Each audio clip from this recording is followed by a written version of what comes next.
నేను దేవుడి మాటను మీరలేను అని బిలాము గారు అన్నప్పుడు వెంటనే ఏం చేయాలి చెప్పండి? అక్కడ వెంటనే ఏం చేయాలా? మీరు ఇక్కడి నుంచి పోండి అని చెప్పాలా? పోండి అని చెప్పకుండా వాళ్ళని ఇంకా అక్కడనే పెట్టుకున్నాడంటే ఈయనకి ఎక్కడుంది మనసంతా? ఆ ఘనత మీద, ఆ డబ్బు మీద ఉంది చూడండి. నాకు మీరు అవసరం లేదయ్యా, దేవుడు వద్దని చెప్పాడని పంపించేసేయాలి.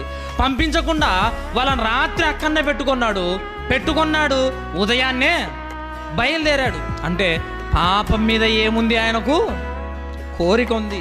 ఆ డబ్బు మీద, ఆ ఘనత మీద ఆశ ఉంది కాబట్టే ఏం చేస్తున్నాడు? వాళ్ళను పంపించకుండా పెట్టుకున్నాడు. ఈరోజు మనం కూడా పాపం అంటే నాకు అయిష్టం, నేను అలాంటి పనులు చేయలేను, నేను ఇలా పాపంలో వాళ్ళలాగా ఉండలేనని చెప్పుకుంటూ మన ఆత్మీయ జీవితంలో ఇంకా పాపాన్ని ఆశిస్తున్నామా? ఏమన్నా ఇంకా పాపం కావాలని కోరుకుంటున్నామా? ఇంకా పాప క్రియలు చేయాలని మనము ఆశపడుతున్నాం? ఆలోచించండి ఒక్కసారి.